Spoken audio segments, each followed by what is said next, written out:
શરૂઆત કરીએ।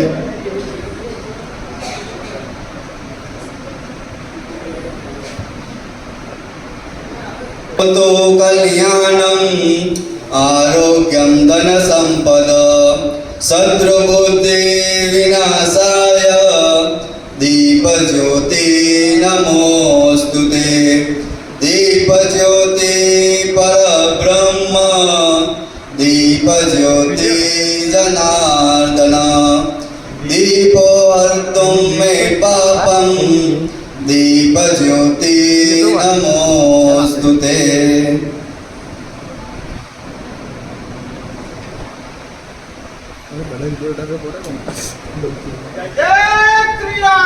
जय जय श्री राम।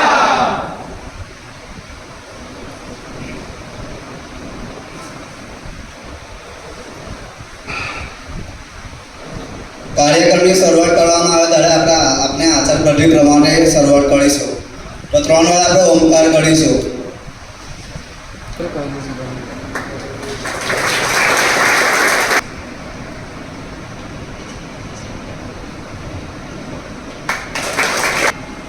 સાલવાડી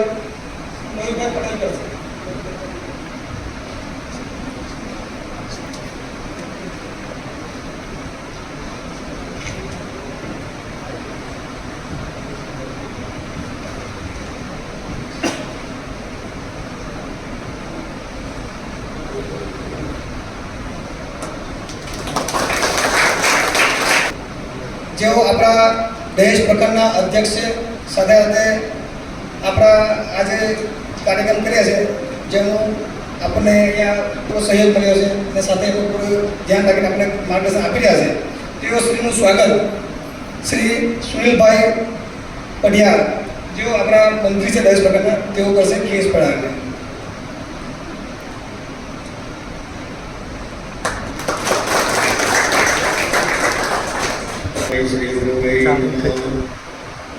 बोलो जय श्री राम। जय श्री राम। जय श्री राम। आप सब बधा जे धर्मना मार्गे चालवा तैयार एक्टिव थया छो अने आ बधाने जे कर्युं छे तमारा माटे ई सारुं छे। धर्मने आगळ धपाववुं मारा आशीर्वाद छे, सतगुरुना आशीर्वाद है, महापुरुषना आशीर्वाद है। बोलो जय श्री राम। जय श्री राम।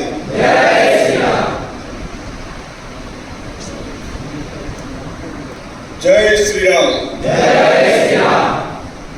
मारी साथे मंचस्थ उपस्थित प्रातःस्मरणीय संत श्री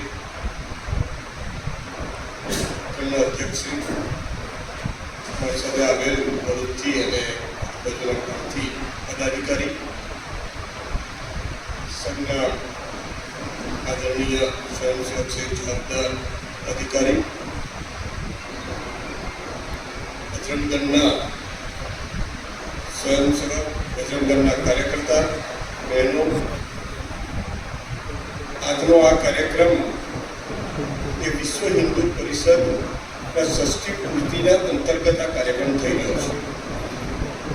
આમાંથી એક વસ્તુ મને જાણવાની ઈચ્છા છે કે કેટલા લોકો એવા છે કે જે વિશ્વ હિન્દુ પરિષદના કાર્યક્રમમાં પહેલી વાર આવ્યા, એટલા લોકો હાથ ઊંચો કરો કે જે પહેલી વાર કે જેને વિશ્વ હિન્દુ પરિષદનું નામ સાંભળ્યું પણ એનું કામ કે એના વિશે માહિતી નથી। લગભગ 40% લોકો એવા છે આપણે કે જે વિશ્વ હિન્દુ પરિષદના ત્રિશુલ દીક્ષા લઈએ છીએ પણ વિશ્વ હિન્દુ પરિષદનું કામ, એની સ્થાપના અને એનું ષષ્ઠી પૂર્તિના કાર્યક્રમ વિશે કદાચ માહિતી ઓછી હશે। ષષ્ઠી પૂર્તિનો કાર્યક્રમ આજે આપણે કરી રહ્યા છીએ એટલે કે વિશ્વ હિન્દુ પરિષદને 60 વર્ષ થયા। 1964ની સાલમાં વિશ્વ હિન્દુ પરિષદની સ્થાપના થઈ, ત્યાર પછી આ ષષ્ઠી પૂર્તિનો કાર્યક્રમ આપણે કરી રહ્યા છીએ। બધાને એવું થશે કે અમે બેઠેલા કેટલાય લોકો કે જેને 25 વર્ષ પહેલાનો ઇતિહાસ કે પહેલાની વાત ઓછી ખબર હશે કે મારે છેલ્લા 20 વર્ષથી 25 વર્ષથી ભારત દેશનું વાતાવરણ આપણને થોડુંક અનુકૂળ થવા માંડ્યું છે।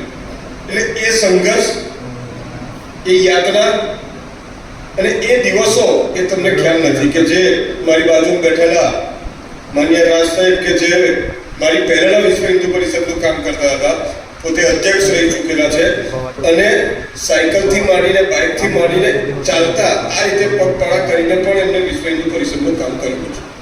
એવા દિવસો ત્યારે નથી. બધાની પાસે ગાડીઓ છે, અનુકૂળતા છે, એવું ભયનું વાતાવરણ નથી.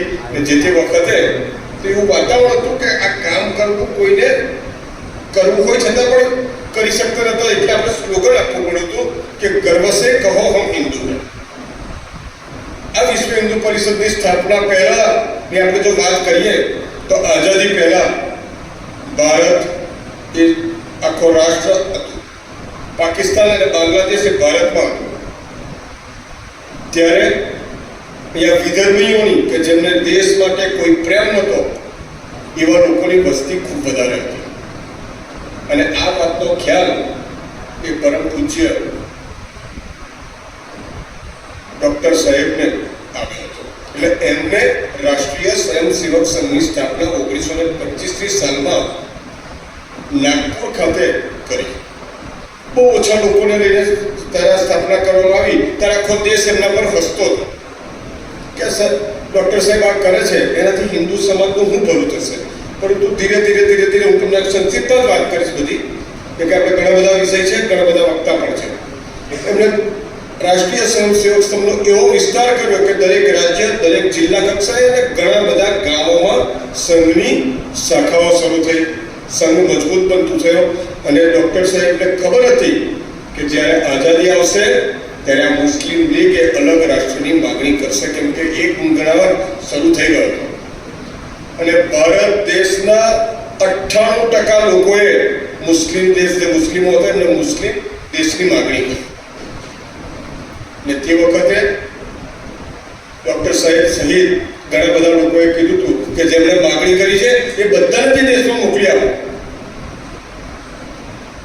પરંતુ સેક્યુલર લોકો ને એવા લોકો હતા કે આપણા નસીબમાં એવા લોકોનું નેતૃત્વ લખેલું હતું ને એના લીધે એમણે કીધું કે ના, જેમને આ દેશમાં રહેવું હોય ત્યાં દેશમાં રહે અને જેમને ત્યાં જવું હોય તે ત્યાં જાય. પરંતુ ભાગલા કઈ રીતે પડ્યા? વસ્તીના ધોરણે, ધર્મના ધોરણે ભાગલા કર્યા અને જમીન પણ એ ધોરણે આપવામાં આવી. ખૂબ મોટો ભાગ બાંગ્લાદેશ અને પાકિસ્તાનનો, અત્યારે જેને બાંગ્લાદેશ કહીએ તે પહેલા એને પૂર્વ પાકિસ્તાન કહેતા હતા, એને આપી દીધો. અને કેટલાય લોકો કે જેની સંખ્યા 8% વિધર્મીઓની હતી તે આપણા દેશમાં રહ્યા. કેમ રહ્યા? કેમ કે એમના પણ મગજમાં હતું જ કે અમે જેહાદો કરીશું, અમે હિન્દુ સમાજને દબાવવાની અમારી તાકાત છે. ને એવી જ રીતે કેટલાક હિન્દુ, દાખલા તરીકે બાંગ્લાદેશમાં 40% હિન્દુઓ રહ્યા હતા, પાકિસ્તાનમાં એવી રીતે 10-12% હિન્દુઓ હતા. એ લોકો પણ ત્યાં રહ્યા. એમને એવું હતું કે અમારી સાથે સારું વર્તન થશે. પરંતુ જેવી આઝાદી મળી એવા ભાગલાની વાત આવી, કત્લે આમ શરૂ થયું. લાશો ભરીને ટ્રેનો આવી અને તે વખતે રાષ્ટ્રીય સ્વયંસેવક સંઘના સ્વયંસેવકોએ અનેક લાખો હિન્દુઓને બચાવ્યા અને એમને બચાવી અને પાકિસ્તાન અને બાંગ્લાદેશમાંથી આપણા દેશમાં લાવ્યા. સૌથી પહેલું શરૂઆતનું કાર્ય, સેવાનું બહુ મોટું કાર્ય કરવાની વાત આવી હોય અને હિન્દુને બચાવવાની વાત આવી હોય ત્યારે આ કાર્ય રાષ્ટ્રીય સ્વયંસેવક સંઘે કર્યું. ત્યારે કોઈ રાજકીય નેતા આ બચાવવા માટે ને કે જે સેક્યુલરની વાત કરતા હતા તે કોઈ આવ્યા નહોતા. એના બદલે તે વખતે આપણા પહેલા વડાપ્રધાન જવાહરલાલ નહેરુ કે જે બળજબરીથી બનેલા વડાપ્રધાન હતા, કેમ કે નામ તો સર્વાનુમતે સરદાર વલ્લભભાઈ પટેલનું નામ સૂચવવામાં આવ્યું, પરંતુ ગાંધીજીના દુરાગ્રહથી અને એક સેક્યુલરવાદી વિચારધારાથી એમને નહેરુને મૂકીને નહેરે એવું પહેલું જ નિવેદન શું આપ્યું કે આ હિન્દુ રાષ્ટ્ર નહીં બને અને હું જન્મે હિન્દુ છે, કુદરતી હિન્દુ છે, એક્સિડન્ટલ, મારો જન્મ હિન્દુને ત્યાં થયો છે, મને ગધેડો કહેજો, હિન્દુ ના કહેશો. આ માનસિકતા વાળા જ્યારે વ્યક્તિ શાસન બેહે ત્યારે દેશની શું દશા થાય તે છેલ્લા કેટલા વર્ષોથી આપણે જોઈ રહ્યા છીએ. બંને સાઈડે બાંગ્લાદેશ અને પાકિસ્તાનમાં પણ શું સ્થિતિ થઈ તે આપણે જોઈ રહ્યા છીએ. જે હિન્દુ 9%-10% હતો તે આજે પોઈન્ટમાં હિન્દુ આવી ગયો પાકિસ્તાનમાં અને એને શરિયા કાનૂન લાગુ કરવાની વાત કરી. બાંગ્લાદેશમાં અત્યારે 9% પર આવી ગયો છે. અને છેલ્લે બાંગ્લાદેશની પરિસ્થિતિ તમે બધા જાણો જ છે. આ સ્થિતિમાં સંતોને થયું કે રાષ્ટ્રીય સ્વયંસેવક સંતો આખા દેશમાં વિશ્વમાં બધે જ કામ કરવાની તૈયાર છે, કરે છે, પણ તે રાષ્ટ્ર માટે કરે, ફક્ત હિન્દુ માટે કામ કરે એવા એક સંગઠનની જરૂર છે. એટલે પરમ પૂજ્ય ગુરુજીની હાજરીમાં, શંકરાચાર્યોની હાજરીમાં, આપણા ભરૂચના પનોતા પુત્ર કનૈયાલાલ માણેકલાલની ઉપસ્થિતિમાં મુંબઈની નજીક સાંદપની આશ્રમની વિશ્વ હિન્દુ પરિષદની સ્થાપના જન્માષ્ટમીના દિવસે 1964ની સાલમાં થઈ. અને ત્યારે નક્કી કરવામાં આવ્યું કે આ સંગઠન કે જે આપણા સાધુ સંતો છે, એ સાધુ સંતો જે પણ આપણને આદેશ કરશે તે કામ આ લોકો કરશે. અને એ હેઠળ 1964ની સાલથી આપણે કામ કરવાનું અને સંગઠન ઊભું કરવાનું શરૂ કર્યું. સંગઠનનો વ્યાપ ધીરે ધીરે વધતો ગયો અને એમાં જ આપણો મુખ્ય મુદ્દો એ ભગવાન શ્રી રામના જન્મસ્થાન ઉપર ભવ્ય મંદિરનો અંગ્રેજો પહેલાથી કોર્ટમાં ચાલતો કેસ હતો. અને તેને જાગૃત કરી ઘણી બધી યાત્રાઓ કાઢી, ગામે ગામ રામશિલાથી માંડીને ગંગા યાત્રા, ગામે ગામ યાત્રાઓ, જુદી જુદી યાત્રા સ્વરૂપે, જુદા જુદા સ્વરૂપે લોકોને જાગૃત કરી અને 1981ની સાલમાં બજરંગ દળની સ્થાપના કરવામાં આવી. એટલા બધા યુવાનો વિશ્વ હિન્દુ પરિષદમાં જોડાયા કે વિશ્વ હિન્દુ પરિષદે એક આયામ ઊભું કરવાની વાત આવી કે વિશ્વ હિન્દુ પરિષદમાં યુવાનો માટે એક આયામ ઊભું કરીએ. અને એ આયામ એટલે બજરંગ દળ. અને બજરંગ દળ એ એવી તાકાત બની કે કોઈ પણ જગ્યાએ કંઈ પણ પ્રશ્ન હોય એટલે હિન્દુ સમાજ શાસન પ્રશાસન કરતા પહેલો બજરંગ દળ પાસે આવતો થયો. ને એના અનુસંધાનમાં આજે આપણે 60 વર્ષ પૂરા થયા અને ત્રિશુલ દીક્ષા લઈ રહ્યા છે. ખૂબ મોટી જવાબદારી આવે છે આપણે કોઈ નાના સંગઠનના કે નાના કોઈ જગ્યાએથી આ ત્રિશુલ નથી લેતા. એક દુનિયાનું સૌથી મોટું ધાર્મિક સંગઠન અને હિન્દુઓનું રક્ષણ કરતા સંગઠનની જવાબદારી આપણે લઈ અને આ સંસ્કૃતિ એના કાર્યક્રમમાં આપણે આવી રહ્યા છીએ. આજે જ્યારે બજરંગ દળની સ્થાપના થઈ ત્યાર પછી નેવેલસિંહની કાર સેવા કદાચ તમે બધાએ સાંભળ્યું હશે, આમાં હમણાં આપણે એક સ્વાગત કર્યું. એવા લોકો તો જાતે કાર સેવા માટે હતા અને તે વખતના શાસનકર્તાએ કીધું હતું કે ચકલું નહીં પડકે, હું ભગવાન રામના જન્મસ્થાન ઉપર જે બાબરી ઢાંચો છે તેને કંઈ થવા જ નહીં દઉં. પરંતુ બજરંગ દળ અને વિશ્વ હિન્દુ પરિષદના કાર્યકરોએ સંતોના આહવાનથી ભેગા થઈને એટલું મોટી સંખ્યામાં ત્યાં ભેગા થયા કે આખો અયોધ્યાની બેરિકેડ પણ નાખી. શાસનકર્તાઓ માટે એ રામ ભક્તો એમના વોટ બેંકના તુષ્ટિકરણ માટે અગત્યના નહોતા. એમનો જીવ એમના માટે અગત્યનો હતો, રામ એમના માટે અગત્યના નહોતા. એટલે ગોળીઓનો વરસાદ વરસાવી અસંખ્ય રામ ભક્તોને, કાર સેવકોને મોટને ગાદ કરવામાં આખો દેશમાં યુવાનોથી માંડીને આખા દેશમાં જાણે આગ ભભૂતી ઉઠ્યો હોય એવી પરિસ્થિતિ ઊભી થઈ. ને આ પરિસ્થિતિમાં હિન્દુ સમાજ જે બધાને એવું હતું કે આ પાછો પડશે, બાયલો થઈને ઘરમાં બેસી જશે, કંઈ કરે નહીં, પણ પાછો 1992ની સાલમાં આપણે જઈ અને બાબરી ઢાંચો ધ્વંસ કરી અને ત્યાં ભગવાન રામલલ્લાની સ્થાપના કરી. એક પણ લોહીનો છાંટો ઉડ્યા વગર આપણે 1992ની સાલમાં આ કરીને આખા વિશ્વને બતાવ્યું કે હિન્દુ સમાજ જે 1947ની સાલમાં જે હિન્દુ સમાજના યુવાનો પહેલા હતા તે હવે તેવા નથી રહ્યા. હિન્દુ સમાજને જે અંગ્રેજો અને અત્યાર સુધીના નેતાઓ જ્ઞાતિ, જાતિ, સંપ્રદાય, ભાષા, પ્રાંત એમાંથી ભાગલા પાડીને દૂર કરીને જે કરવાની વાત હતી કે અમને લડાવો અને રાજ કરો તે હવે રહ્યું નથી. અને તેનો પરિચય ધીરે ધીરે આવતો ગયો. તે છતાં પણ ઇટાલીમાંથી આવેલા કે જેમણે ભારત દેશની નાગરિકતા સ્વીકારવી કે નહીં સ્વીકારવી એના માટે વર્ષો કાઢી નાખ્યા, પરંતુ એક મિશન સાથે આવ્યા હતા કે આ દેશને હું હિન્દુ રાષ્ટ્ર નહીં બનવા દઉં. તેમને એવું થયું કે જ્યારે 1992ની સાલમાં આ ઢાંચો પાડી દીધો છે તો હવે હિન્દુઓ હજુ આ 10 વર્ષમાં મંદિર બન્યું નથી, કોર્ટમાં તારીખ પર તારીખ પડે છે, એટલે હિન્દુઓ ભૂલી ગયા છે. આપણે એક કામ કરો કે આ હિન્દુ જાગે કે નહીં તેને ટેસ્ટ કરવા માટે ભગવાન રામ સેતુ, ભગવાન રામે જે સીતા માતાને લેવા માટે લંકા જવા માટે જે રામ સેતુ બનાવ્યો હતો એ રામ સેતુને તોડીએ. અને એ તોડવાથી શું થશે કે પૃથ્વીનું સૌથી વધારે થોરિયમ, કે જે થોરિયમથી અસંખ્ય ગણી ઉર્જા આપણને મળે, એ થોરિયમ પણ જતું રહે. અને રામ સેતુ તૂટે એટલે હિન્દુ સમાજ ઉપર મોટો વજ્રઘાત પણ થાય. અને જો કંઈ બનેલા તો આપણે ત્યાં પાછી બાબરી ઢાંચો જેવો હતો એવો બનાવી દઈએ. પરંતુ બન્યું કંઈ ઊંધું જ. જેવી આ વાત કરી એવી તરત જ સાધુ સંતોએ વિશ્વ હિન્દુ પરિષદ અને બજરંગ દળને કીધું કે આખો દેશ બંધ કરો. કોઈ પણ સંજોગોમાં રામ સેતુ તૂટવો ન જોઈએ. અને એ આપણી સમૃદ્ધિ છે, એ આપણું સૌભાગ્ય છે કે ભગવાન રામનો સેતુ હજુ પણ છે ને લાખો વર્ષ જૂનો છે. નાસાએ પણ કીધું છે તે તોડવાની વાત કરે છે. અને તેની પાછળ આ બે કારણો હતા, એક મનોબળ તોડવાનું અને બીજું થોડિયમ દરિયામાં લઈ જવાનું. ત્યારે વિશ્વ હિન્દુ પરિષદ, બજરંગ દળ અને ભગીની સંસ્થાઓએ બધા ભેગા થઈને આખા દેશને એવો ચક્કાજામ કર્યો. 3 જ કલાકમાં એમને અલ્ટિમેટમ પાછળ લેવું પડ્યું. આ હિન્દુની તાકાત હતી. ત્યાર પછી ગોધરાકાંડ પણ બહુ મોટો કાંડ થયેલો છે. અત્યાર સુધી બધાને એવું હતું કે ગોધરાકાંડમાં આપણે મારીશું એટલે હિન્દુ ઘરમાં ભરાઈ જશે. પણ તમે તો કદાચ એ જોયા નહીં, આ નાની ઉંમરના બાળકો છે, પણ જે અમારી જેવા મોટા છે અને જે અમે તે ટ્રેનમાં આગળ પાછળ હતા, અમે જોયું છે કે દરેક ટ્રેન એમની ખાલી થઈ જાય, ના થાય તો એમનો કતલેઆમ થયો. અને એમને ખ્યાલ હતો કે અમારે લડવું પડશે.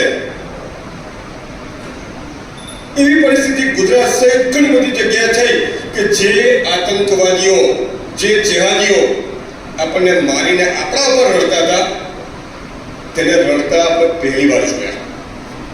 અને ત્યારથી અત્યાર સુધી તમે જોયું છે એક પણ કાકરી ચાળો કરતા છે ને, અને જો કરે છે તો આપણે ઈંટનો જવાબ પથ્થરથી આપીએ છીએ.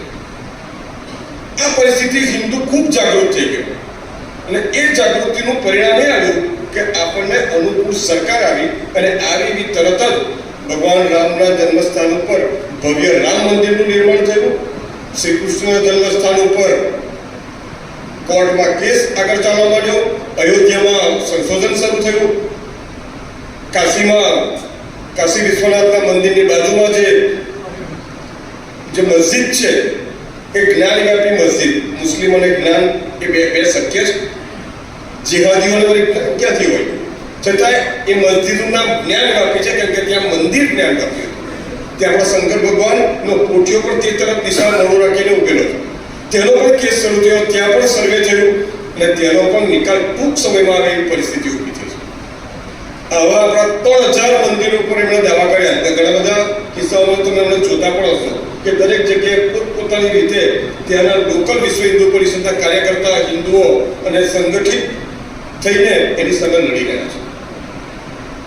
પછી એ રાજા ભોજની જગ્યા હોય કે કોઈ પણ જગ્યા હોય કે જે મસ્જિદમાં હમણાં થોડા વખત પહેલા કે જે કોઈ બોલી નતું હકતું, જેટલું ફાવે એટલી જગ્યાએ લોકો લઈ લેતા હતા. અને એના લીધે વકફ બોર્ડ કે જે નહેરુએ વકફ બોર્ડને સત્તા આપી હતી, આટલી વકફ બોર્ડની સત્તા પાકિસ્તાન કે બાંગ્લાદેશમાં પણ નથી. કેવી સત્તા હતી? એ કેવી સત્તા છે? વકફ બોર્ડ ધારે એટલે કે આ જગ્યા મારી છે તો નહીં તો એને સર્વે નંબર આપવાનો, નહીં તો એને કોઈ કાગળિયો આપવાનું, નહીં કશું જ કરવાનું. તમારે બધું આપવાનું કે ના એની નથી, આ મારી છે. જો તમારી પાસે એ જગ્યાના કાગળ ના હોય તો એ સંપૂર્ણ જગ્યા એની થઈ જાય. અને આ કાયદા હેઠળ ને એમને અનુકૂળ તુષ્ટિકરણવાળી સરકાર હતી. એ સરકારને લીધે આપણા ઘણા બધા મંદિરો, મઠો, આશ્રમોની જમીનો ઉપર એમને ડોળો નાખેલો ને ઘણી બધી જગ્યા એમણે એમના નામે તો થવાની નથી ને એમના નામની જરૂર નથી કેમ કે એમને કોઈ કાગળિયા બતાવવાનો નથી. એવો નિયમ છે વકફ બોર્ડનો. વકફ બોર્ડ માટે હવે આપણે જાગૃત થઈને માગણી કરવાની શરૂ કરી છે કે બધું અનુકૂળ વાતાવરણ આવ્યું. અત્યાર સુધી તો તલવાર લઈને લડવાનો તમારો વારો નથી આવ્યો કે પહેલા તો સેસે ઝઘડા થાય ને એટલે ભરૂચમાં બેજલપુરથી તલવાર લઈને નીકળવું પડે, આ બાજુથી ભોયવાડમાંથી નીકળવું પડે, આ બાજુથી બીજી જગ્યાથી. આ પરિસ્થિતિ હતી અને અનુકૂળ સરકાર નથી. આપણને જેને ધારાસભ્યો જે બનાવેલા હતા તે ધારાસભ્યો પોલીસ સ્ટેશનમાં જઈને ટેબલ પર પગ મૂકીને હિન્દુઓને મરાવતા હતા. આ દ્રશ્યો અમે જોયા છે. એની સામે લડતા હતા. હવે પરિસ્થિતિ ઊંધી થઈ ગઈ છે. જાહેરમાં આપણે આ વક્તવ્ય પણ આપી નતા શકતા. એટલા માટે અમે गर्व से कहो हम हिंदू ने बदले, हमारी स्थिति बदलाई એટલે હવે કહેવા માંડ્યા हमें गर्व है હમ હિન્દુ હૈ. આ સ્થિતિનું નિર્માણ એ 1964 થી અત્યાર સુધીમાં, ને હવે તો કોઈને ચાલવો કરતા, ચોટલી રાખતા, ભગવો પહેરતા એ કરતા બીક નથી લાગતી. બાકી જ્યારે પહેલા તો આપણે સ્કૂટર કે સાયકલ કે મોટા વાહનો તો ઓછા હતા, એના ઉપર જો ઓમ કે શ્રીરામ લખીને જો ટંકારિયા કે એવા કોઈ મુસ્લિમ વિસ્તારમાં જઈએ ને તો બીક લાગતી હતી કે આ લોકો આવું લખ્યું છે ક્યાં, અને એવી પરિસ્થિતિ ઊભી થયેલી પણ હતી. અમે નાના હતા ત્યારે બાઇક કે એવું લઈને જઈએ ને ત્યારે કહેતા તમે બહુ મોટા હિન્દુ થઈ ગયા, આવું લખીને પડો, તમારા ગામમાં નહીં આવવાનું. હવે આ પરિસ્થિતિ છે, એ લોકો લખતા ગભરાય છે. અને આ કેમ બન્યું? કેમ કે હિન્દુ જ્ઞાતિ, જાતિ, પ્રાંત, ભાષા બધું ભૂલી અને સંગઠિત થયું. અને એના પરિણામ સ્વરૂપે જાગૃત થયું. એટલે આપણને ખ્યાલ આવવા માંડે કે ભાઈ આ વકફ બોર્ડે આપણા સંતોના આશ્રમોની, મંદિરોની આ બધી જગ્યાઓમાં એમણે લીધેલી છે. ઘણા બધા હિન્દુઓની તો વાત જ નથી કરતો, વ્યક્તિગત હિન્દુઓની તો અસંખ્ય સંખ્યાઓ એમણે લીધેલી છે. અને એના કારણે કઈ પરિસ્થિતિ આવી ભારત દેશની? ભારત દેશની એ પરિસ્થિતિ આવી કે પાકિસ્તાનનો જેટલો ભાગ છે, એનો જે એરિયા છે પાકિસ્તાનનો, એના કરતાં પણ વધારે એરિયાની જમીન વકફ બોર્ડ પાસે ભારત દેશમાં છે. ત્રીજા નંબરની જમીન. પહેલા નંબરે આર્મી છે, પછી રેલવે છે, પછી ત્રીજા નંબરની જમીન એમની પાસે છે. આ આપણી જાગૃતિથી આપણને ખબર પડી. અને આ 1 દિવસ, 2 દિવસ, 4 દિવસમાં નથી થયું. આ તુષ્ટિકરણવાળી સરકારને કારણે જ આટલા વર્ષોમાં એમણે ખોટું કર્યું અને આ કરેલું છે. અને એના લીધે આજે હિન્દુ સમાજ સાધુ સંતોના આશીર્વાદથી માગણી કરી રહ્યો છે કે આ વકફ બોર્ડ ઉપર જે રીતે મંદિરો, મઠો અને આશ્રમો ઉપર સરકારની નજર હોય, સરકારના કાયદા હોય, સરકાર પાસે કાગળિયા હોય, અમારો રેવન્યુ નંબર હોય, એ જ પ્રકારનું વકફ બોર્ડ પાસે હોવું જોઈએ. અને એ સિવાયનું ના હોય, અને જો સાધુ સંતોની જમીન લીધી હોય, આશ્રમની જમીન લીધી હોય, તો એમને આજીવન કેદની સજા થવી જોઈએ. અને જે જમીન લીધી એની અત્યારની કિંમતના 20 ગણા મોટી કિંમતનો દંડ ચૂકવવો જોઈએ. અને એ ના ચૂકવાય તો એમની 20 ગણી બીજી જગ્યા સરકાર હિન્દુ સમાજના સાધુ સંતોને આપે. આ માગણી સાથે આપણે આગળ વધી રહ્યા છીએ. બાકી તો અત્યારના આ તુષ્ટિકરણની નીતિમાં તમે જોઈ રહ્યા છો કે અત્યારે જે કાશ્મીરમાં સળગી રહ્યું હતું, કોઈ પ્રયત્ન નહોતો કર્યો કે આપણા જે ભાઈઓ હતા, પંડિતો હતા, એમને રાતોરાત છાપીને કાઢી મૂક્યા. કેટલી મા દીકરીઓને જોડે ખરાબ વર્તન થયું. આ સ્થિતિમાં તે વખતના શાસને કશું જ કર્યું નહોતું. પરંતુ હવે કાશ્મીરમાં 370ની કલમ દૂર કરી એમને જુદા બતાવવામાં આવ્યા, લડાખને જુદું કર્યું, જમ્મુ એ આખું જમ્મુ કાશ્મીરની સીટો અલગ અલગ રીતે વહેંચવા હોય એવી પરિસ્થિતિ થઈ કે હવે પલાયન થયેલો હિન્દુ ત્યાં ફરી રહેવા જાય એવી સ્થિતિ છે. પરંતુ જે રામમાં ના માનતા, જે આટલું રામ મંદિર બન્યું ત્યાં રહેતા હોવા છતાં બાજુના ગામમાં રહેતા હોય, પરંતુ મુસ્લિમ તુષ્ટિકરણની બીકને લીધે દર્શન કરવા પણ ના જતા હોય તેવા લોકો પોતા બીજાની જ્ઞાતિ વિશે વાતો કરે કે જ્ઞાતિ કે જનગણના થવી જોઈએ. એવા લોકો આજે કેવી વાત કરે છે કે 370ની કલમ જો અમે જીતીશું તો પાછા લાવીશું. અરે કુંવરની ઓલાદો, તમે રાતે નથી જોઈ શકશો, દિવસે તમે જોઈ ન શકતા. તમે જુઓ તો ખરા કે આ દેશનો હિન્દુ એ જાગૃત થઈ ગયો. હવે તમે સત્તા પર આવવાના 370 પાછી લાવવાની વાત છોડી દો, ભગવાન રામના આશીર્વાદ લેવા માટે દર્શન કરવા જાઓ. પણ કઈ રીતે જાય? બીજાને જાતિ પૂછતા લોકોને પોતાની કઈ જાતિ છે એમને ખબર છે. પોતાના બાપ જુદો, માં જુદો, બાપનો બાપ જુદો, એની અટક જુદી, અને એ બધું ભેગું કરીને અમે અત્યારે તમે જે છો તે કોઈ જો તમને પૂછે તમે શું કહેશો? એ તમારી જાતિ કઈ છે? જાતિ જનગણના કરીને હિન્દુ સમાજને વહેંચવા માટેનો આ પ્રયત્ન કરી રહ્યા છે. વકફ બોર્ડ દ્વારા આપણા ઉપર અનેક જેહાદી પ્રવૃત્તિઓ લાદીને હિન્દુ સમાજને નુકસાન કરવા જઈ રહ્યા છે. ને એ જેહાદો પૈકીની કેટલીક જેહાદો જો તમને આજે હું કહું તો આપણે બધાને ખબર છે કે જ્યાં જ્યાં મુસ્લિમ ગામો છે ત્યાં લવ જેહાદ જેવી વાત છે. કોલેજો પર લવ જેહાદ છે. આધાર કાર્ડ પણ મુસ્લિમો હિન્દુ નામના કરે છે અને પ્રેમમાં ફસાવીને આપણી મા દીકરીઓને મુસ્લિમ બનાવવાનું આ એક લવ જેહાદ ચાલે છે. કેટલાક સમયથી આ ચાલતી લવ જેહાદનું પરિણામ આપણે જોયેલું જ. ઘણી બધી મા દીકરીઓને આપણે જોઈને જ કે મુસ્લિમ બની અને એમના દીકરાઓ કટ્ટર બને છે, દેશપ્રેમી નથી બનતા. કટ્ટર હિન્દુ માટે કટ્ટર બને છે. પણ એ પરિસ્થિતિ પર નિયંત્રણ છેલ્લા કેટલા વખતથી આવ્યું છે. આ ઉપરાંત બીજી એમની જેહાદ છે કે લેન્ડ જેહાદ જે વકફ બોર્ડ દ્વારા કરે છે, વસ્તીની જેહાદ. બહુ ઉગ્ર ભાવે સાધુ સંતોથી માંડીને બધાએ કીધું કે જે વસ્તી વધારો, જેમ મેં તમને કીધું તેમ કે 9% થી અત્યારે 25% પર લગભગ આવી ગયા છે. અને બીજા દેશોની મય આપણી જે વસ્તી હતી તે પોઈન્ટમાં જવામાંથી 40% પરથી 9% પર આવી ગયા. અને ત્યાં પણ બાંગ્લાદેશની જ્યારે પરિસ્થિતિ આપણે સાંભળીએ, જોઈએ કે ઘરમાં જઈને મા દીકરીઓ જોડે કેવો વ્યવહાર થાય છે, ઘરો સળગાવવામાં આવે, મંદિરોના આપણી મૂર્તિઓને સળગાવવામાં આવે, તોડવામાં આવે, અને અહીં આપણું લોહીના ઉછળતું હોય. એ કેવો હિન્દુ કહેવાય? એ બજરંગદળનો શું અર્થ છે કે બજરંગદળને એવું ના થાય કે મારા ભાઈઓ કાશ્મીરમાં લૂંટાય છે, બાંગ્લાદેશમાં આ પરિસ્થિતિ છે, પાકિસ્તાનમાં આ પરિસ્થિતિ, અને એવા હિન્દુઓને લાવવા માટે CAA નો કાયદો જ્યારે આ સરકાર લાવતી હોય કે જે વંચિત હિન્દુ છે, કે જે બિચારા બનીને ત્યાં જીવે, જે શરિયા કાનૂનની અંદર એમને આવીને જીવવું પડે, એવા લોકો માટે આપણે કાયદો લાવીને જે કરીએ ત્યારે આ ભગવાન રામના દર્શન ના કરવા જતા લોકો એ કાયદાનો પણ વિરોધ કરે કે હિન્દુની અમારે જરૂર નથી. એમને કોની જરૂર છે?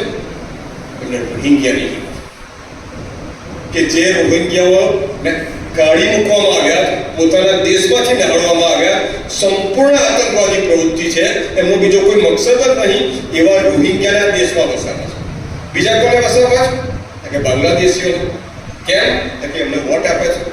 અને જો અમે દુર્ગા માતાની પૂજાના પંડાળમાં પૂજા કરીશું, જો અમે ભગવાન રામના દર્શનની વાત કરીશું, જો અમે રામ કૃષ્ણને કાશીની વાત કરીશું, તો આ 25% લોકો અમને વોટ.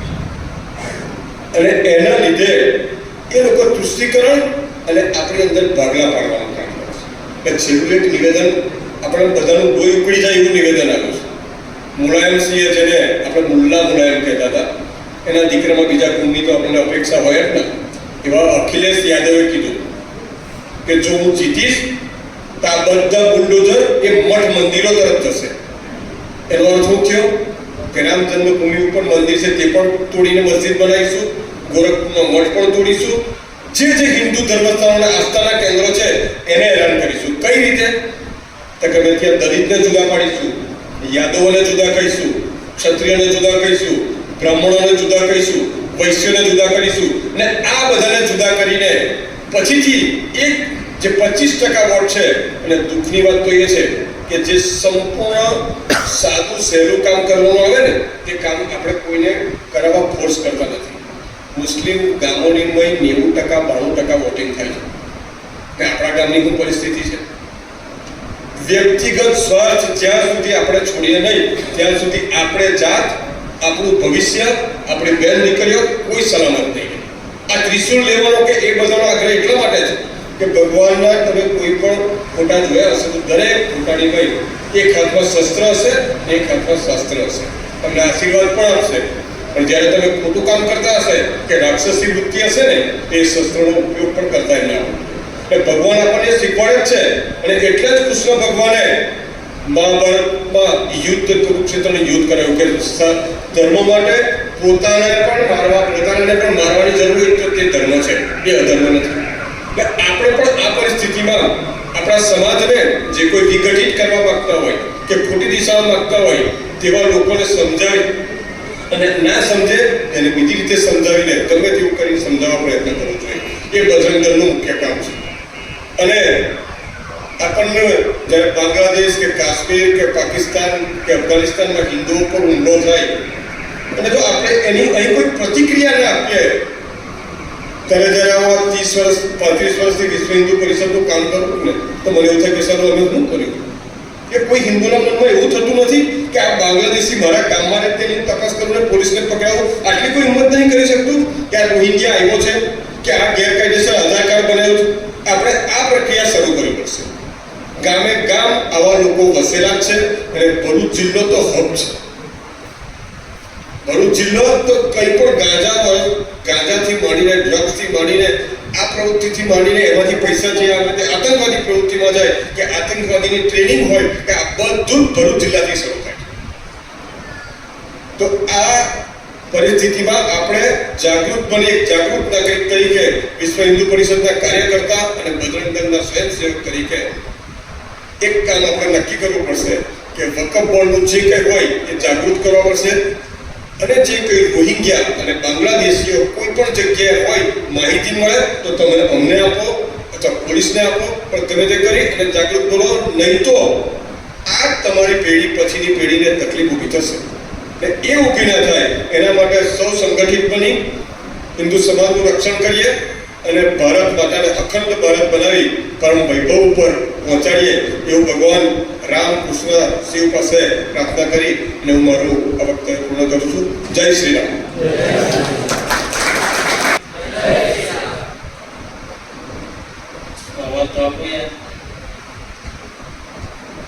લેવા આવ્યા છે ત્રિશુલ બાળ અંબેના ગામ સુધી સંભળાવો જોઈએ. બોલો જય જય શ્રી રામ, જય જય શ્રી રામ, જય જય શ્રી રામ, જય જય શ્રી રામ. ભારત માતા કી જય. મંચસ્થ ઉપસ્થિત ગુરુજન ગુરુતુલ્ય શ્રી મહેશ્વરાનંદજી બાપુ, દુષ્યંતસિંહ, એમની બાજુમાં બેઠેલા રાજ સાહેબ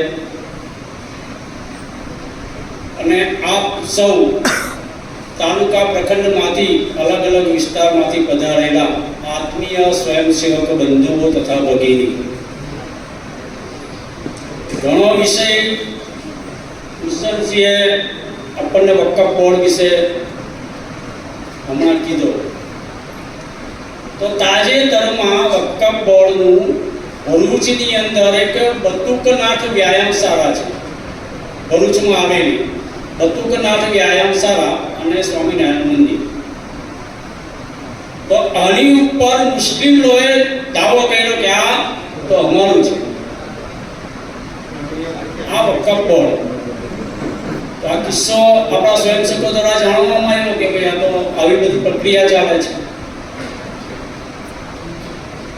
હવે આપણે શું કરવાનું છે, વકફ બોર્ડ વિશે આપણે શું કરવાનું છે? તો આપણે એક મેલ, દરેક પાસે મોબાઈલ છે, તો આપણે એક મેલ એનો વકફ બોર્ડનો કરવાનો છે. જે મેલ લગભગ તમારી સુધી પહોંચી ગયો હશે અને નહીં પહોંચ્યો હોય તો હું યજ્ઞેશભાઈને વિનંતી કરીશ કે આપણું જે કંઈ ગ્રુપ હોય તેમાં એ મેલ મૂકી અને એ મેલમાં કંઈ કરવાનું નથી, ખાલી તમારું નામ જ ટાઈપ કરવાનું છે લિંક ઉપર, તમારું નામ લખી અને એ મેલને આપણે જ્યાં પહોંચાડવાનું છે ત્યાં સુધી પહોંચાડવો પડશે.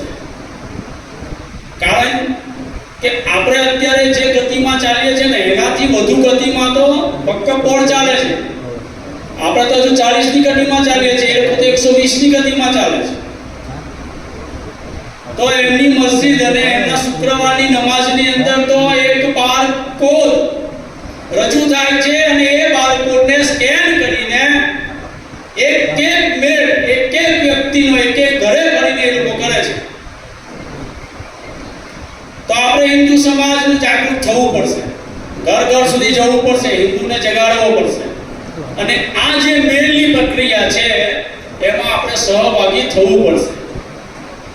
કારણ કે અત્યારે જ્યારે 2013માં વકફ બોર્ડનો સુધારો થયો અને વકફ બોર્ડના સુધારાની અંદર એવું નક્કી કરવામાં આવ્યું હતું કે વકફ બોર્ડ જે મિલકત ઉપર દાવો કરે એ મિલકત જો પુરાવા નહીં હોય હિન્દુ તરફથી તો એ મિલકતને વકફ બોર્ડની મિલકત ગણવામાં આવશે. તો થોડા સમય પહેલા આપણને એક દ્વારકાનો કિસ્સો બધાએ આપણે સાંભળ્યો છે, દ્વારકામાં જે ઘટનાઓ બની હતી. તો મુસ્લિમ દ્વારા દ્વારકા મંદિર ઉપર એવો દાવો કરવામાં આવ્યો કે આ મંદિર તો અમારું છે. તો ત્યાંના જાગૃત નાગરિકો સ્વયંસેવકોને આવી હલચલની ખબર પડી કે અહીંયા તો આ રીતનું થાય છે. ત્યાંના નાગરિકોએ ઉપલા અધિકારીને જાણ કરી અને જે તે સરકારને માહિતી પ્રદાન કરી અને ત્યાંથી દબાણ દૂર કરાવવાનું કાર્ય શરૂ કર્યું.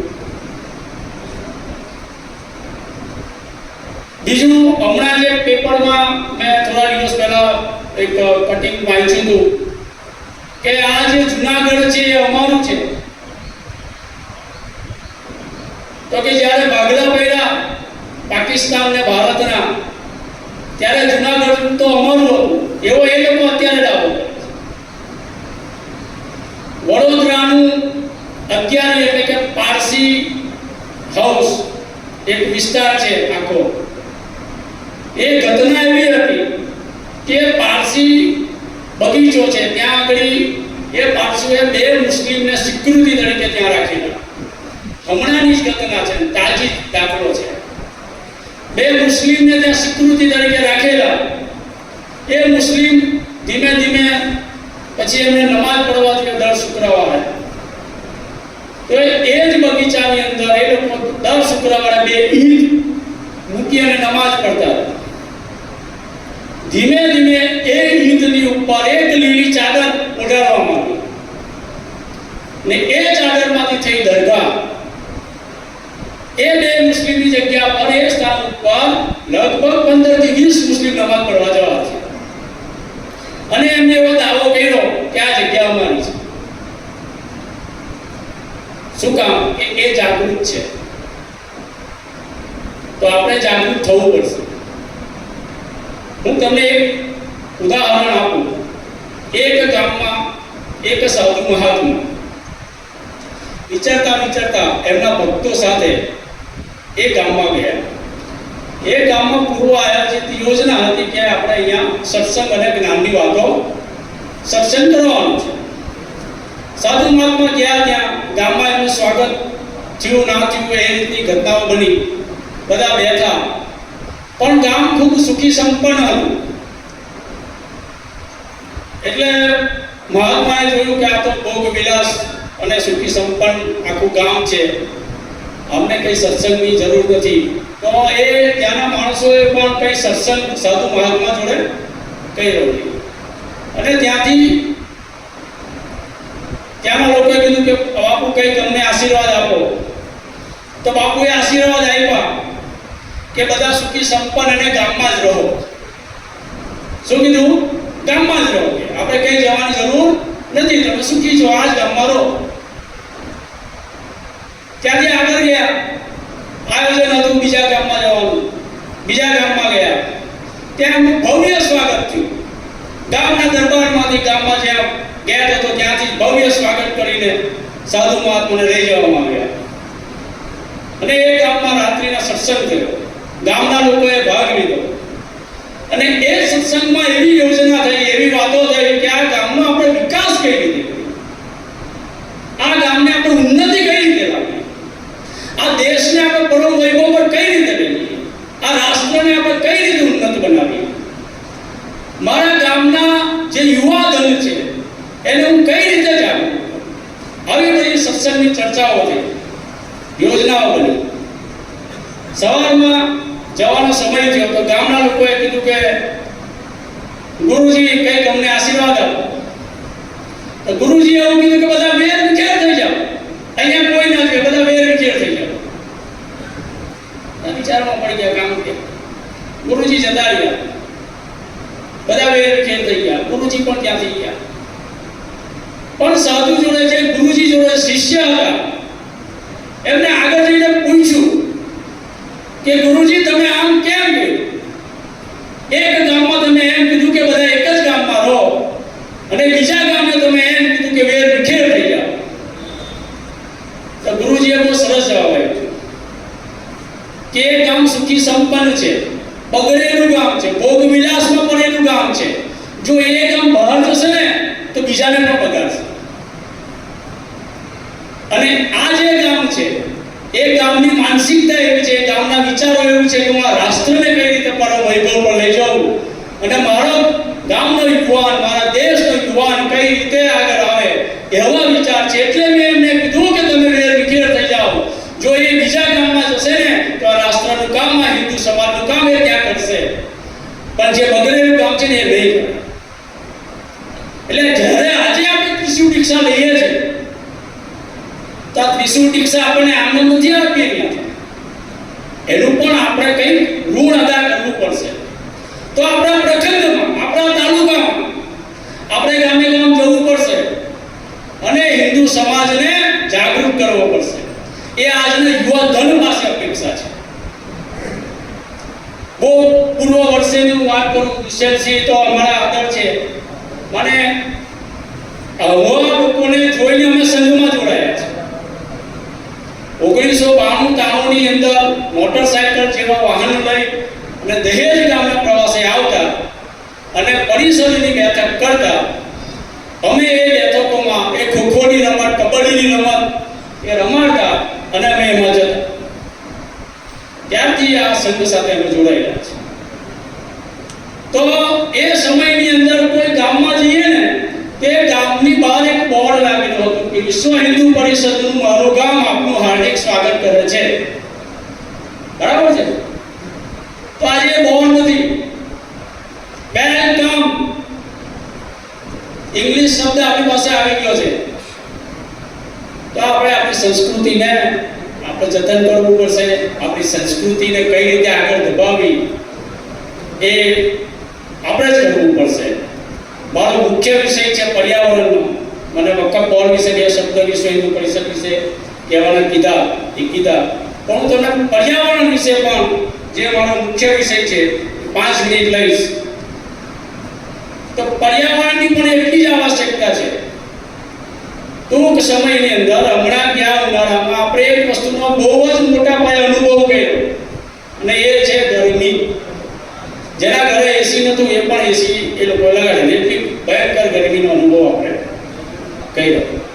તો વૃક્ષારોપણ તો થાય છે ઘણી જગ્યા પર. આપણે સોશિયલ મીડિયાના માધ્યમથી વૃક્ષારોપણના ફોટા ને બધું જોઈએ છે, પણ આપણે વૃક્ષારોપણ નથી કરવાનું ભાઈ, આપણે એનું જતન કરવાનું છે. તો આ વિષયને પણ આપણે આપણા કાર્ય વિસ્તારમાં આગળ ધપાવીએ. હમણાં 5 મહાભૂત, પંચ મહાભૂત એટલે 5 વિષય આપણને માનનીય સરસંચાલકજી મોહનજી ભાગવતે એમના બૌદ્ધિકમાં આ સમયકાળ દરમિયાન કરવાના કીધા છે. કારણ કે એક એવું વિશ્વનું એક એવું સંગઠન છે કે જેના 100 વર્ષ સુધી એ સંગઠન કદમ ચાલે છે. 2025માં આ સંગઠનને 100 વર્ષ પૂર્ણ થશે.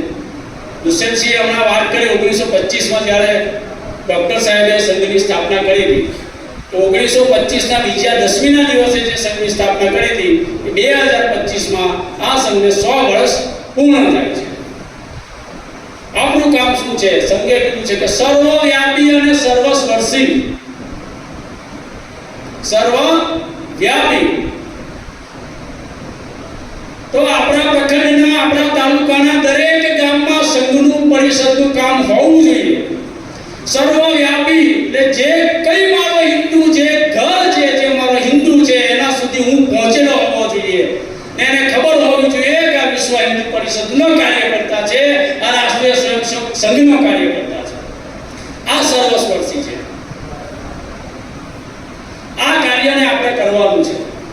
તેમાં 5 મહાભૂત કીધા છે. એક છે પર્યાવરણ, બીજું છે કુટુંબ પ્રબોધન, સામાજિક સમરસતા, નાગરિક શિષ્ટાચાર અને સ્વદેશી. પર્યાવરણ, વૃક્ષારોપણ, પ્લાસ્ટિકનો ઉપયોગ નહીં કરવો અને પાણીનો બચાવ કરવો. 3 P પર કામ છે: વૃક્ષારોપણ, પાણીનો બચાવ અને પ્લાસ્ટિકનો ઉપયોગ નહીં કરવો. કુટુંબ પ્રબોધન, તો આજે ઘણા કુટુંબો આપણે એવા જોઈએ છે કે જે તૂટી જાયેલા છે. એક સમય બેસીને સાથે જમતા નથી. આમાંથી કેટલાય પરિવાર એવા છે કે જે એક સમય સાથે બેસીને નથી જમતા. તો એ આપણે આદત પાડવી પડશે કે આપણા આખો પરિવાર સાંજે એક સમય બેસીને સાથે જમે. આ છે કુટુંબ પ્રબોધન. ઘણા વિષયો આની અંદર છે, હું ડિટેલમાં નથી જતો. સામાજિક સમરસતા, તો જે જાતિ ભેદ છે એને આપણે દૂર કરવો પડશે. નાગરિક શિષ્ટાચાર, નાગરિક શિષ્ટાચારમાં ઘણા વિષયો આવે છે, ટ્રાફિકના પણ આવે છે, ઘણા આવે છે. આપણે જો ટ્રાફિકના નિયમોનું પાલન કરીશું તો લગભગ ઘણો ટ્રાફિક ઓછો થશે. સ્વદેશી એટલે આપણા તાલુકામાં, આપણા વિસ્તારમાં મળતી વસ્તુઓનો પ્રથમ આપણે ઉપયોગ કરીએ, પછી ઓનલાઈન જે કંઈ મંગાવવાનું હોય તો મંગાવીએ. નહીં હોત તારો ઓનલાઈન વસ્તુ મંગાવવાની તારો, એ વસ્તુ આપણી ત્યાં હિન્દુની દુકાન ઉપર મળતી જ હોય છે. સ્વદેશીનો અપનાવીએ. સ્વદેશીનો બીજો મતલબ એવો પણ થાય છે કે સ્વનું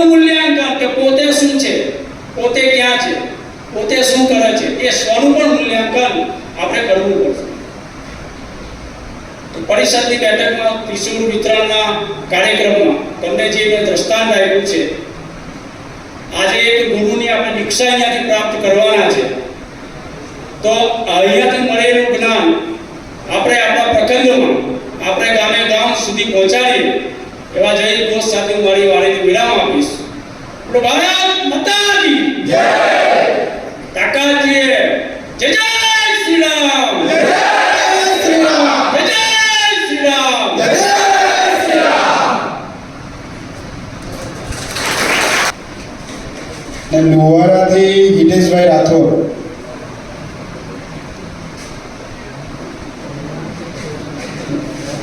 હા, જાગેશ્વરથી રાજુભાઈ,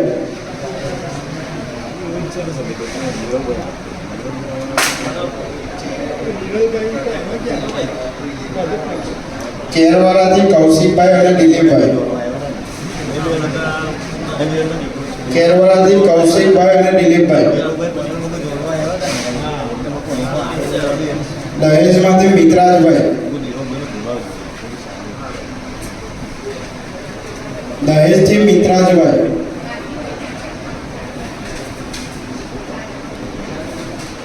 ને જોડવાથી પ્રદીપભાઈ અને ધર્મેન્દ્રભાઈ.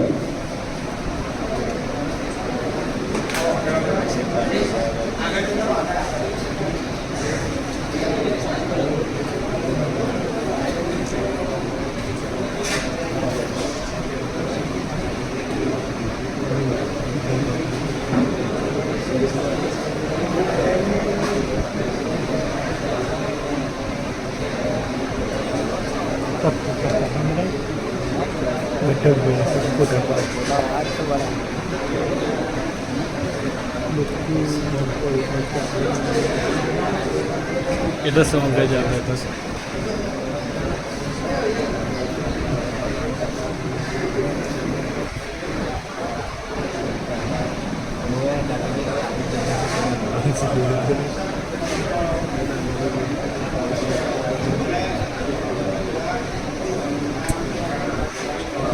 Sendiri kalau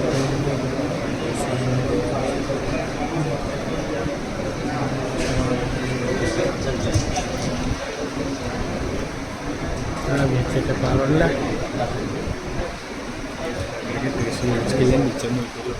જેમને ત્રિશુલ અને જે બજરંગદળનો પત્તો આપવામાં આવ્યો છે તેઓ પહેરી લેવો.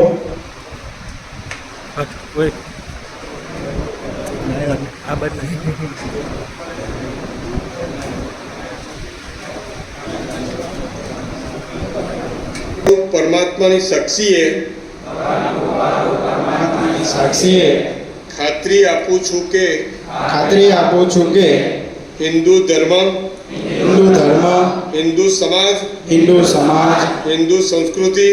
સંસ્કૃતિ અને હિન્દુ રાષ્ટ્ર માટે ભગવાન શ્રી રામ અને હનુમાનજીને આદર્શ રાખીને બજરંગ દળનું કાર્ય પ્રામાણિકતા અને નિસ્વાર્થથી કરીશ. જય શ્રી રામ, જય શ્રી રામ, જયકાર વીર બજરંગે, જય જય શ્રી રામ, જય શ્રી રામ. અહીં ઉપસ્થિત તમામ મહાનુભાવોને, સંત શિરોમણી શ્રી મહેશ્વરાનંદ બાપુને અહીં આગળ હું ખૂબ ખૂબ આભાર માનું છું કે જેમણે આપણને આ જગ્યા ત્રિશુળ દીક્ષા લેવા માટે આપી. આજે આવેલ અમિતભાઈ, દુષ્યંતસિંહ, રાજબાપુ દરેકે આપણને બહુ જ સારું વક્તવ્ય આપ્યું, આપણી અંદર એક ઉર્જા ભરી. એના માટે દરેકનો હું આભાર વ્યક્ત કરું છું. એક વાત નાની કહી દઉં, સમયનો બહુ અભાવ છે. આ ત્રિશુળ જે આપણને આપ્યા છે ને, શેના માટે આપ્યું છે? પ્રતિજ્ઞા લીધી ને બધાએ? આપણા રાષ્ટ્રની રક્ષા માટે છે, આપણા ધર્મની રક્ષા માટે છે, બેન દીકરીઓની રક્ષા માટે છે. નહીં કે આપણે આપણા ભાઈઓના પેટમાં ગાળવા માટે. આપણે દરેક વખતે આનું માન રાખવાનું છે, આ ત્રિશૂળને સન્માન આપવાનું છે. જ્યારે જરૂર પડે ત્યારે તમારે બધાએ એક થવાનું છે ને? વોટ્સએપના દરેક ગ્રુપમાં, સોશિયલ મીડિયામાં તમે બધા એક્ટિવ છો અને રહેવાનું જ છે. એક મેસેજ ઉપર તમારે બધાએ એક થવાનું છે. જ્યારે આપણા સમાજને, આપણા ધર્મને આપણી જરૂર પડશે ત્યારે આપણે બધું કામ છોડીને પહેલા એના માટે આવી જવું પડશે, આપણા ધર્મ માટે. બરાબર? વધારે મારે કંઈ બોલવું નથી, સમયનો બહુ જ ઓછો અભાવ છે. બરાબર છે? જય શ્રી રામ. ભારત માતા મૈયા જય ભારત માતા, યોજન તુજકો દાતા, યોજન તુજકો દાતા, સંપદ પાતા, ઓમ જય ભારત માતા. ઋષિ મુનિઓને તેરી મહિમા રે ગાઈ, મહિમા રે ગાઈ. સેતી બેઠું રે, સેતી બેઠું રે, પ્રભુતા પ્રગટાઈ. ઓમ જય ભારત માતા. રામ કૃષ્ણ મહાવીર અભૂત નાનક સુત તેરે, મૈયા નાનક સુત તેરે. વાલ્મીકી રવિદાસ સંત સબ, વાલ્મીકી રવિદાસ સંત સબ, ગુણ ગાએ તેરી. જય ભારત માતા, યમુના ઉન સત आए, सबको संभालिया, मैया सबको संभालिया. आक्रामक तूने नष्ट किया. ओम जय भारत माता. हिंदू जाति सब मिलकर यह संकल्प करे, मैया यह संकल्प करे. भक्ति भाव हो मन में, भक्ति भाव हो मन में, प्रेम प्रवाह बहे. ओम जय भारत माता. शक्ति मन से माता जो गुणगान करे, मैया जो गुणगान करे. मनवांछित फल पाए, मनवांछित फल पाए, जीवन सफल करे. ओम जय भारत माता. ओम जय भारत माता, मैया जय भारत माता. योजन तुझको दाता, योजन तुझको दाता, सुख संपद पाता. ओम जय भारत माता. कपूरं करुणावतारं संसारसारं बुधगेन्द्रहारं सदा सहितं हृदयारविन्दे भवं भवानी सहितं नमामि. मङ्गलं भगवान् विष्णु, मङ्गलं गरुडध्वज, मङ्गलं पुण्डरीकाक्ष, मङ्गलाय तृणमोहरे. सर्वमङ्गलमङ्गले शिवे सर्वार्थसाधिके, शरण्ये त्र्यम्बके गौरी नारायणी नमोस्तुते, नारायणी नमोस्तुते, नारायणी नमोस्तुते. તો એટલે આવશ્યક છે કે આ વિષય 2013 પછીના ફેરબદલનો હમણાં થયો 24માં. તો આપણી બહુમતી અત્યારે જે તે સરકારની બહુમતી ન હોવાથી એ બિલ હજુ પાસ નથી થયું. અને એ બિલ એક જીઆઈસી એટલે કે જ્યુડિશનલ એની એક કમિટી બની છે, આની પાસે આ વિષય છે. તો આ કમિટી 10-12 કઈ તારીખ છે? 12 સપ્ટેમ્બર 12 તો 12 સપ્ટેમ્બર આ કમિટીનું આયોજન થઈ ગયું છે, પણ બેસશે તો તે દિવસે આપણા હિન્દુ સમાજના વધુ પડતા મેલ અથવા પત્ર ત્યાં આગળ હોવા જોઈએ. તો તે દિવસે જ્યારે બેસે ત્યારે એવું ના બને કે હિન્દુ સમાજ મુસ્લિમ સમાજના 20 લાખ વોટ હોય ને હિન્દુ સમાજના 2 લાખ વોટ હોય, તો જે બિલ આપણે પાસ કરવા ધારીએ છીએ અત્યારે વકફ બોર્ડનું એ થાય નહીં. તો એની માટે આપણે સજગ રહેવું પડશે, જાગૃત રહેવું પડશે અને ઘર ઘર જઈને આ અભિયાન આપણે ચલાવવું પડશે. એટલે આ વિષયની ગંભીરતા સમજો અને વિષયને આપણે મેલ તમને આપી દેશે યજ્ઞેશભાઈ કે જે કંઈ કાર્યકર્તા છે ને એની વ્યવસ્થા પણ છે. તો આની ગંભીરતા આપણે ખાસ સમજી અસ્તુ.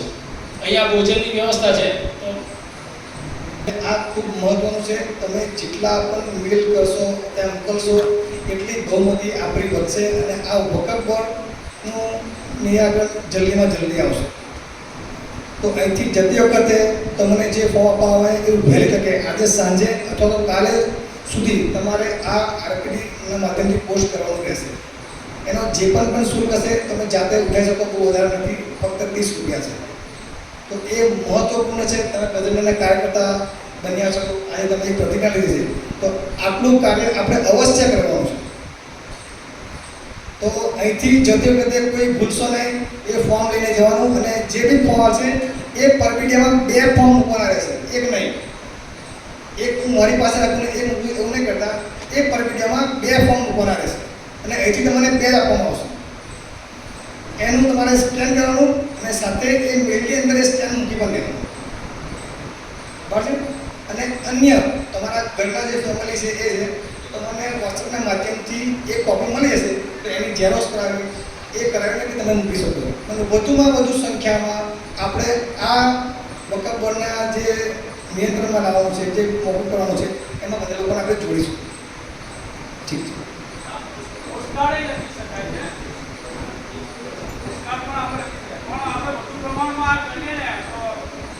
આવશ્યક છે. હજી પણ આ બહુ વિષય ગંભીર છે. આ વિષયને આપણે ગંભીરતાથી લઈને ચલાવવાનો.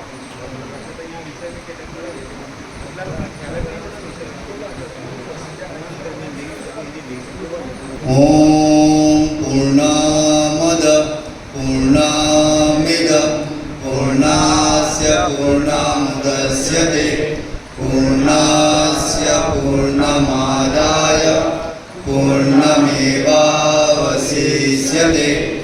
ઓમ શાંતિ શાંતિ શાંતિ. સચ્ચિદાનંદ ભગવાન કી જય. ભારત માતા કી જય. ગૌ માતા કી જય. गंगा माता की जय. श्री राम जन्मभूमि की जय. श्री कृष्ण जन्मभूमि की जय. काशी विश्वनाथ की जय. पवन सुत हनुमान की जय. बोलो भाई सब संतों की जय. बोलो भाई सब भक्तों की जय. धर्म की जय हो, अधर्म का नाश हो, प्राणियों में सद्भावना हो, विश्व का कल्याण हो, गौ सत्या बंद हो, धर्मांतरण बंद हो, भारत अखंड हो. हर हर महादेव. ભોજનની વ્યવસ્થા કરેલી છે અને વિનંતી કરું છું કે બધા ભોજન લઈ અને પંગતમાં બેસી એકબીજાનો પરિચય કરી બધાને જાણકારી પ્રાપ્ત થાય એ રીતે બધા પંગતમાં બેસે છે. ઉદ્દિષ્ટ